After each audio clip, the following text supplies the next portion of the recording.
Good morning, everybody. Up until, oh, she just got up. As soon as I started filming, she plopped her butt down and had to take a great big scratch. How's everybody doing this morning? Well, Fancy and I are out here.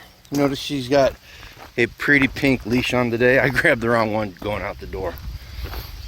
You also notice I don't have my pack. Two reasons. Number one, primarily, I just wasn't feeling it this morning.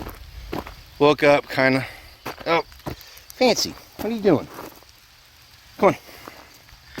Woke up this morning and just didn't really want to carry the pack. Plus, I don't know if you can tell, but it's raining on me right now, and I just did not want to deal with the wet pack.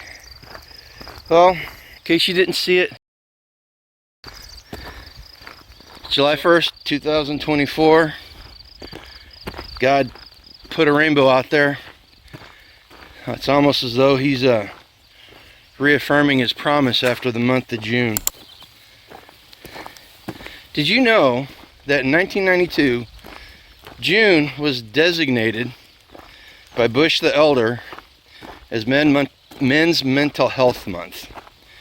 And it was set aside so that we could remember about men's mental health. And every president since then has signed a proclamation, including President Trump, declaring June as some flavor of LGBT pride. So they usurped Men's Mental Health Month, and it's still designated that, by the way, in case you didn't know. All right, so what was I thinking about today? Other than the rainbow and Men's Mental Health Month, I will never again say June is Pride Month, because it's not. It's Men's Mental Health Month. The debate. I have been holding off saying something about it. I actually made a video about it this weekend on the walk. I forgot my laptop. That's why you didn't get anything over the weekend. But I held off saying anything because I wanted to think about it some more. And I don't want to. The only comment I'm going to make about the debate itself is what a train wreck. And I'm not just talking about Biden. I'll tell you what, if there was a viable third-party candidate that I thought was going to be good for America, I'd vote for them. But that's another story. So the thing about the debate, particularly the aftermath, that scares me is that it does not bode well for the future of this country. And let me explain why. It became obvious to anybody with two functional brain cells that what people have been saying about President Biden is true. He's in cognitive decline. The fact that he's running our country by itself scares me. I look at him, every time I see him, I see the same mannerisms and characteristics that my mother had as she was passing from dementia and Alzheimer's. I see that. And the fact he's going to get replaced. There's no ifs, ands, or buts about it. They cannot run him with any expectation of winning. So, how do they do this? Well, number one, there's like 3 states right now where he cannot be replaced.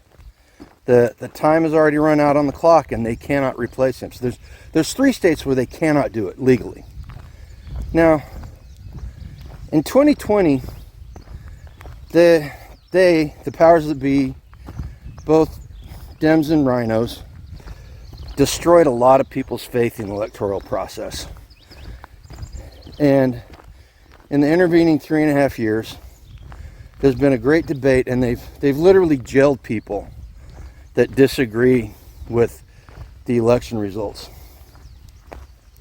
And they would have jailed more if they had the opportunity. So they've got to replace him. So how do they do this? Well, number one, they can ask him to step down. Well, that's not going to happen. He will not willingly step down. His wife and family, it was reported over the weekend, they had a family meeting at Camp David and they encouraged him not to drop out. And quite honestly, Dr. Jill, hang on.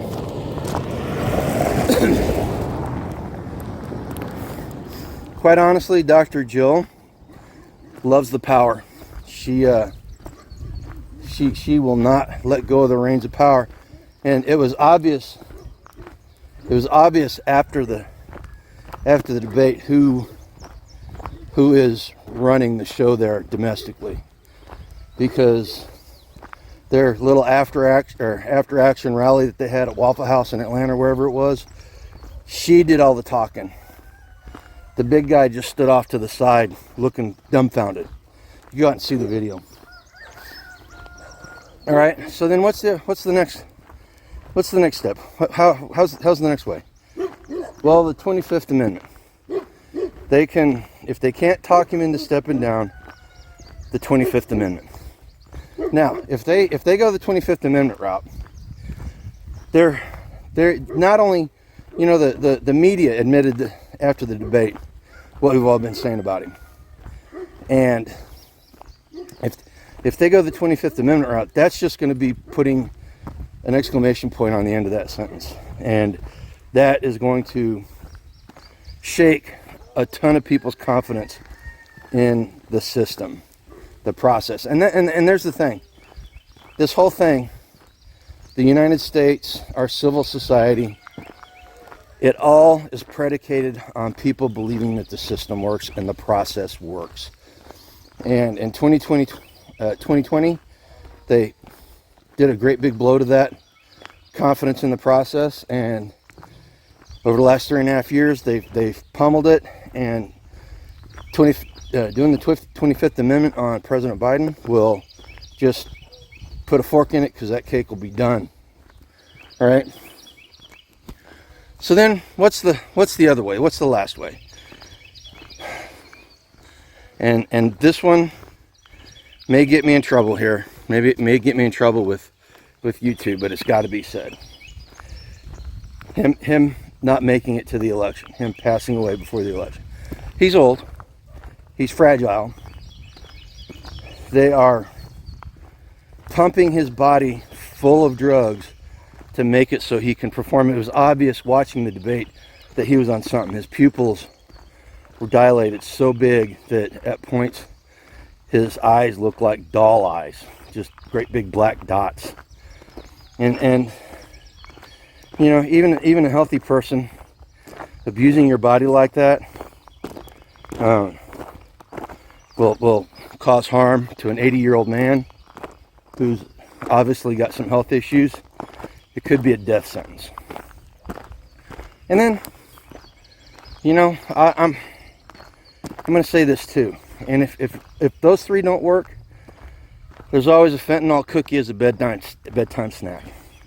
I would not put it past the powers that be to do something like that, because they're so desperate to stay in control.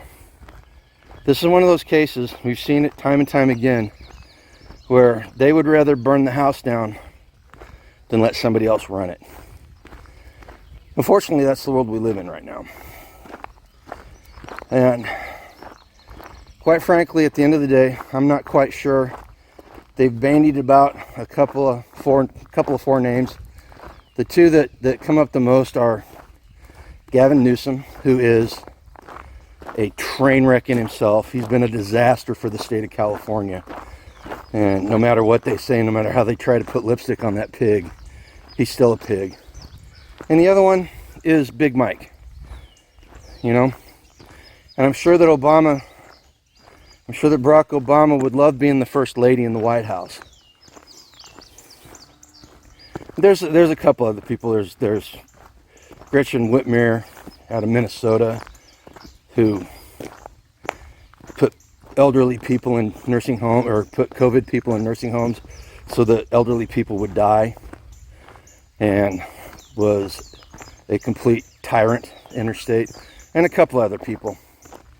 But it doesn't bode well. It does not bode well for the country and people's faith in the process.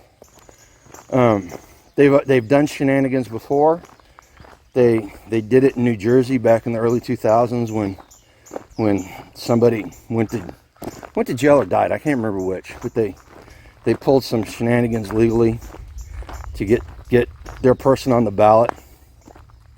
They did it to Bernie Sanders, which is kind of funny in a sad sort of way, that the Bernie bros were in the 2000s were literally the first people that were affected by this and got a mouthful of that sandwich, if you know what I mean. Okay, so what do we do? What do we got to do?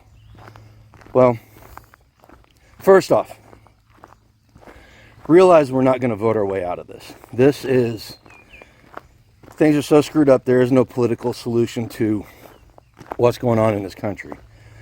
So if there's no political solution, where does the solution lie? It lies in us. It lies in us, our families, our circles, our communities. And that's the first step. I've said it time and time again. Building community is the first step to insulating yourself against the problems that we may face in the near future and the far future. Second thing, food independence. We need to get food independence because food is a weapon, whether we like to admit it or not. Food is a weapon, and if you think, especially in the face of all the attacks on small farmers, small dairies, independent agriculture, you know, all the political and legal attacks, if you think it's not a weapon, then you need to go buy a clue. All right, go talk to Pat Sajak and buy a clue on that great big board, because it is a weapon. They would use it against us. So food independence. Take that away from them. Take their ability to use that against you away from them. Number 3, modern self-reliance.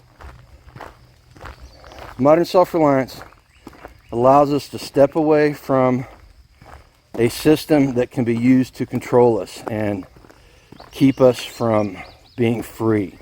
We saw it during the COVID lockdowns.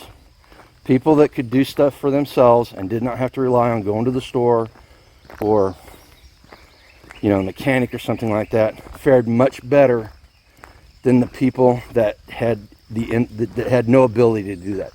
They were incapable of doing that. So they were at the mercy of the bureaucrats that made all kinds of laws telling them they couldn't go certain places and do certain things. All right.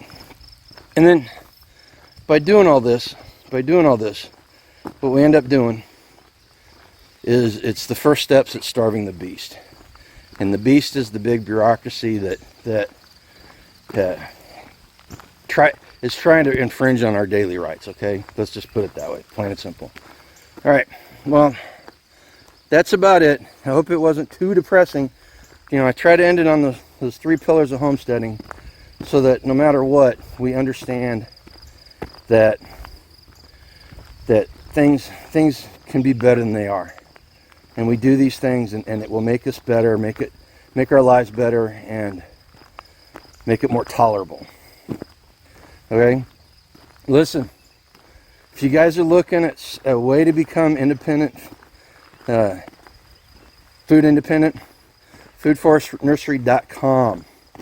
I just had an email back and forth with Derek. He quit shipping for the summer a couple of months ago, but he's still taking orders.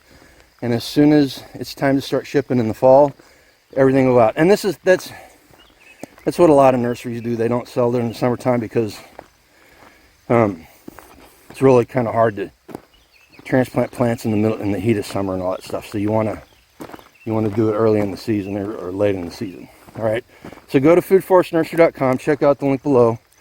We got, if I remember correctly, there's a code GRUMPYACRES down there too that you can use to get some money off an order. All right, listen, go out there and make it a great day. Live life to its fullest and go pursue a life done free. Take care. Thanks, Milo.